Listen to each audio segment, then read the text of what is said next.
আমাদের দেশ স্বাধীন হয়েছে বটে, কিন্তু আমরা নিজের বোনকে বোন বলি আর পরের বোন আমাদের শিকার। এই ভিডিওটি সম্পূর্ণ দেখলে আপনারা বুঝতে পারবেন। 9 আগস্ট 2024 সকাল 7:30টা কলকাতায় আরজিকর হসপিটালের সেমিনার রুমে একটা মেয়ের মৃতদেহ পাওয়া যায়। তার সারা শরীরে ছিল আঘাতের চিহ্ন, চোখ মুখ দিয়ে রক্ত ঝরছিল, তার শরীরের নিচের অংশ ছিল উলঙ্গ, মেয়েটির পা এবং পেটেও ছিল আঘাতের দাগ, তার প্রাইভেট পার্টস দিয়েও রক্ত ঝরছিল। আর এই মেয়েটা কে ছিল জানেন? সে ছিল এই হাসপাতালের একজন স্টুডেন্ট, একজন জুনিয়র ডক্টর। হ্যাঁ, এই হাসপাতালের একজন ডক্টর ছিল এই মেয়েটি। আর এটুকু শুনে একজন গণ্ডমূর্খ বলতে পারবে এটা কোনো স্বাভাবিক মৃত্যু নয়, আর আত্মহত্যা তো একেবারেই নয়। আর যে অবস্থাতে মেয়েটির মৃতদেহ পাওয়া যায়, এতে পরিষ্কার বোঝা যাচ্ছিল যে তার উপরে অমানবিক টর্চার করা হয়েছিল, তাকে নির্যাতন করে এক পর্যায়ে মেরে দেওয়া হয়েছিল। কিন্তু যখন হসপিটালের পক্ষ থেকে মেয়েটির বাড়ির লোককে এই বিষয়ে বলা হয়, তখন হসপিটালের লোকজন কি বলে জানেন? হসপিটাল কর্তৃপক্ষ বলে দেয় যে এই মেয়েটি আত্মহত্যা করে মারা যায়। এমনকি এমনটাও দাবি করা হয় যে পুলিশও শুরুর দিকে এই ঘটনাকে আত্মহত্যা বলে ধামা চাপা দিয়ে দেওয়ার চেষ্টা করেছিল। কিন্তু কেন পুলিশ সহকারে হসপিটাল কর্তৃপক্ষ কেন শুরুতে এই ঘটনাকে আত্মহত্যা বলে চাপিয়ে দেওয়ার চেষ্টা করেছিল? এই ঘটনার পিছনে কি হসপিটাল কর্তৃপক্ষ কোনোভাবে দায়ী রয়েছে, নাকি কোনো রাজনৈতিক লিডার নির্দেশ দিয়ে এই মেয়েটিকে হত্যা করেছিল? অবশেষে কিন্তু এর আসল রহস্য উদ্ঘাটন হয়েছে। কে এই মেয়েটিকে হত্যা করেছিল, কতজন মানুষ মিলে রেপ করা হয়েছিল, এর সমস্ত কারণ এই ভিডিওতে প্রমাণ সহ জানাবো। সবকিছু জানতে ভিডিওটি মনোযোগ সহকারে শেষ পর্যন্ত দেখতে থাকুন, এক সেকেন্ডও মিস করবেন না। আর চ্যানেলে প্রথম হলে চ্যানেলটিকে সাবস্ক্রাইব করে বেল আইকনটিকে অন করে রাখুন। চলুন শুরু করা যাক।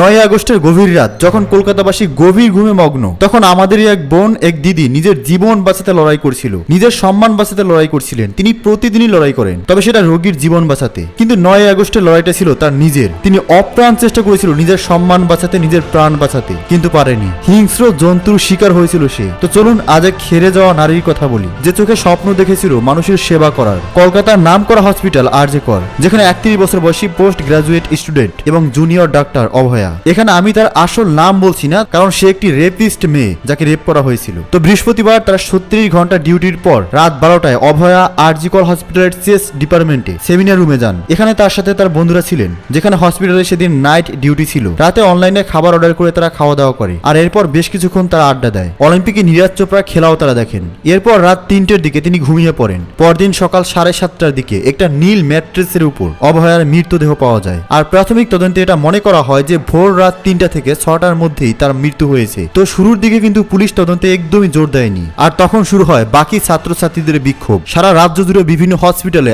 আন্দোলন শুরু হয়। আর শেষে এক প্রকার তড়িঘড়ি করে কলকাতা পুলিশ তাদের তদন্ত শুরু করতে বাধ্য হয়। একজন ম্যাজিস্ট্রেট এবং অভয়ের মা এবং তার দুজন ব্যাচমেটের সামনে অভয়ের মৃতদেহের পোস্টমর্টম করা হয়। আর পুরো পোস্টমর্টমটাকে ভিডিও রেকর্ড করা হয়, যাতে কোনো তথ্য গোপন করা না যায়। আর এখান থেকে উঠে আসে সমস্ত শকিং ইনফরমেশন। অভয়ার গলার হাড় ভাঙা ছিল, মানে থেকে গলা টিপে শ্বাস রুদ্ধ করে হত্যা করা হয়েছিল। তার শরীরে সিমেন্ট পাওয়া গেছে। তার প্রাইভেট পার্টসে আঘাতের চিহ্ন ছিল, চোখে, ঠোঁটে, মুখে সব জায়গাতে আঁচড় এবং আঘাতের দাগ ছিল। তার গোড়ালি ভাঙা ছিল। আর এই সমস্ত কিছু ইন্ডিকেট করে যে মৃত্যুর আগে এবং পরে তাকে ধর্ষণ করা হয়েছিল। আর এই পর্যায়ে দাঁড়িয়ে তখনও পর্যন্ত জানা যায়নি যে এই কাজটি কে করেছে, ঠিক কি হয়েছে। কিন্তু এর মধ্যেই শুরু হয়ে যায় ভিকটিম ব্লেমিং এবং নিজেদের দায় ছাড়ার পর্ব। আরজিকর মেডিকেল হাসপাতাল কলেজের প্রিন্সিপাল বলেন, মৃত ছাত্রী রাতে একা সেমিনার হলে ঘুমানো বা থাকা উচিত হয়নি। মানে এক প্রকার বলতে চেয়েছিল যে অভয়া যে মারা গেছে এটা তার দোষ। সে গিয়েছিল বলেই তাকে ধর্ষণ করা হয়েছে, তাকে মারা হয়েছে। এখানে খুনিদের কোনো দোষ নেই। আর আপনাদের বলে দেই, ঠিক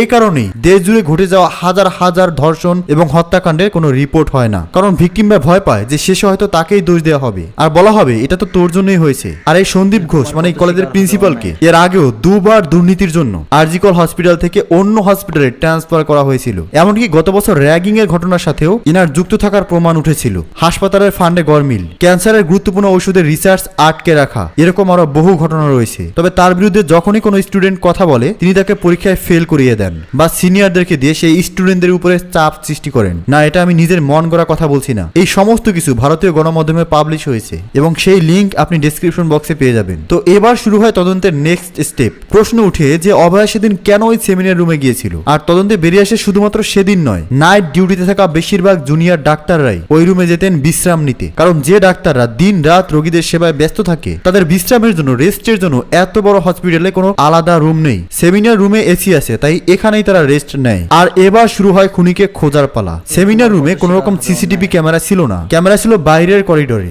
আর সেই সিসিটিভি ফুটেজে রাত 3টা থেকে 6টার মধ্যে মোট 4 জনকে দেখা গেছে। এই 4 জনকে জেরা করা হয়। 3 জন জানায় যে তারা রোগীর পরিবারের লোক, আর তাদের যুক্তি হিসেবে তাদের উপরে কোনো সন্দেহ ছিল না। কিন্তু একজন, তার কাছে কোনো প্রশ্নের সঠিক উত্তর ছিল না। তার নাম হলো সঞ্জয় রায়। ভোর 4টের দিকে সেমিনার রুমে সে ঢোকে আর 4:45 সেমিনার রুম থেকে বেরিয়ে আসে। সে যখন ভিতরে ঢুকেছিল তার গলায় একটা ব্লুটুথ হেডফোন ছিল, কিন্তু সে যখন বেরিয়ে আসে তখন তার কাছে সেই হেডফোনটা ছিল না। আর সেই হেডফোনটা পাওয়া গেছে অভয়ার মৃতদেহ যেখানে পড়েছিল তার ঠিক পাশেই। আর এখান থেকেই পুলিশ কনফার্ম হয় যে সঞ্জয় রায় হলো সেই ব্যক্তি যে এই ধর্ষণ এবং খুন করেছে। কিন্তু প্রশ্ন হলো এই সঞ্জয় রায় কে? এই সঞ্জয় রায় হলো কলকাতা পুলিশের একজন সিভিল ভলান্টিয়ার। 2019 সালে সিভিল ভলান্টিয়ারে তিনি চাকরি পান। এবার আপনার মনে একটা প্রশ্ন জাগবে যে সিভিল ভলান্টিয়ারের কাজ তো ট্রাফিক সামলানো আর পুলিশের কাজে টুকটাক হেল্প করা, তাহলে সে অত রাতে আরজিকর হসপিটালে কি করছিল? সে ঢুকলোই বা কি করে? তো 2019 সালে সঞ্জয় রায়ের চাকরি হয় কলকাতা পুলিশের ডিজাস্টার ম্যানেজমেন্টে। কিন্তু সেখানে জয়েন করলেও একদিনও তিনি সেখানে ডিউটি করেননি। উল্টো নেতা মন্ত্রী বলুন বা পুলিশের উপরের মহলের ক্ষমতায় সে ট্রান্সফার নেয় ওয়েলফেয়ার ডিপার্টমেন্টে। আর এখান থেকে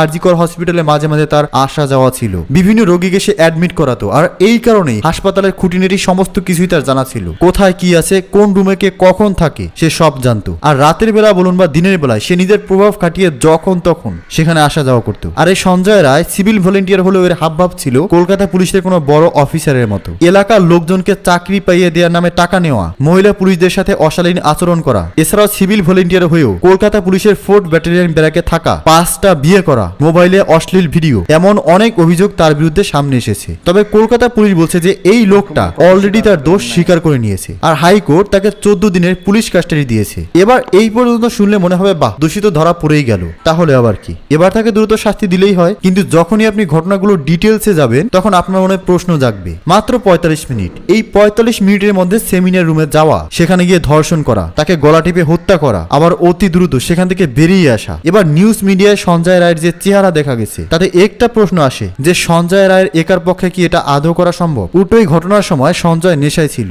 আর তখনই উঠে আসে আরেকটা শকিং নিউজ, সেটা হলো যে ডাক্তাররাই পুরো ঘটনার বিরুদ্ধে প্রোটেস্ট করছেন। তাদের দাবি যে ওখানে একজন নয় বরং 2 জনের সিমেন্ট পাওয়া গেছে। এবার স্বাভাবিকভাবেই একজন মানুষের তো 2 রকম সিমেন্ট হয় না, তার মানে সেখানে সঞ্জয় রায় ছাড়াও আরো কেউ একজন ছিল। কিন্তু পুলিশের তদন্তে এখনো পর্যন্ত দ্বিতীয় কারোর নাম সামনে আসেনি। এমনকি পুলিশের তদন্ত নিয়েও কিন্তু বেশ কিছু প্রশ্ন উঠেছে যে কেন শুরুতে এটাকে আত্মহত্যার ঘটনা বলে চালিয়ে দেওয়া হয়েছিল, কেন এই হেডফোনের টুকরোটা খুঁজতে এত সময় লাগলো, এত নামী কলেজের একজন প্রিন্সিপাল হয়ে কেন এরকম মন্তব্য করতে পারলেন, কলেজের রেপুটেশন খারাপ হওয়ার ভয় কি শুরুতে এই বিষয়টাকে ধামাচাপা দেওয়ার চেষ্টা করা হয়েছিল?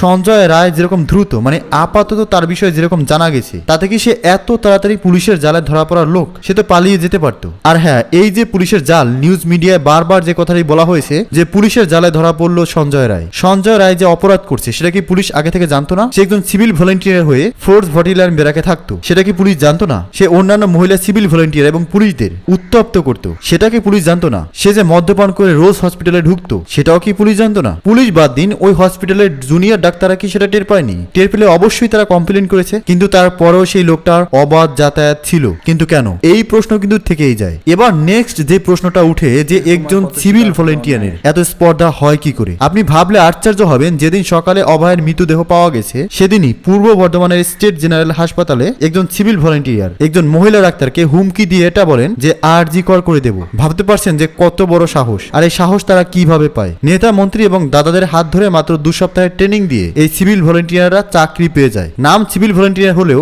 সিভিক সেন্সের যে অভাব রয়েছে সেটা কিন্তু শুরু থেকেই নজরে পড়ে। না, এখানে আমি সবার দোষ দিচ্ছি না, কিন্তু বারবার এই সিভিল ভলেন্টিয়ারদের উদ্ধন্তপূর্ণ আচরণ সামনে এসেছে। গত বছর 21 এপ্রিল বীরভূমের লাগপুরে 2 জন সিভিক ভলেন্টিয়ার একজন মহিলাকে ধর্ষণের হুমকি দিয়েছিল। এই বছরই 15 জুলাই বাগদায় একজন মহিলাকে ধর্ষণের হুমকি দিয়েছিল আর একজন সিভিক ভলেন্টিয়ার। আনিস খান হত্যার সাথে ওই সিভিক ভলেন্টিয়ারদের নাম উঠে আসে। এগুলো কিন্তু আমি জাস্ট কয়েকটা ঘটনার কথা বললাম, মানে এক কথায় তোলাবাজি থেকে শুরু করে খুন, ধর্ষণ, মাস্তানি সব জায়গাতেই কিন্তু এই সিভিক ভলেন্টিয়ারদের নাম পাওয়া যায়। আর এই কারণেই প্রশ্ন তুলেছিলেন জাস্টিস মান শিকর রামথা যে সিভিক ভলেন্টিয়াররা কনসেস্টুয়াল বলে, তাদের কি কোনো রেসপন্সিবিলিটি নেই? অভয়ের মৃত্যু আমাদের হেলথ কেয়ার সিস্টেমের উপর একটা বড় প্রশ্ন তুলে দেয় যে ডাক্তাররা দিনরাত পরিশ্রম করে আমাদের সেবা দিচ্ছে, তাদের বিষয়ে সরকার কতটা উদাসীন। আজ সরকার বলছে যে তারা রেস্ট রুম বানিয়ে দেবে, কিন্তু যদি এই ঘটনা না ঘটতো তাহলে কি হতো? কেন আমরা সবসময় দুর্ঘটনা হওয়ার জন্য অপেক্ষা করি? কেন আমরা আগে থেকেই কোনো প্রস্তুতি নেই না? হাসপাতালের সিকিউরিটি কেন এত দুর্বল? কেউ ভেতরে আসছে যাচ্ছে, কখনো ধর্ষণ করে যাচ্ছে, খুন করে চলে যাচ্ছে, কেউ জানতে পারছে না। এত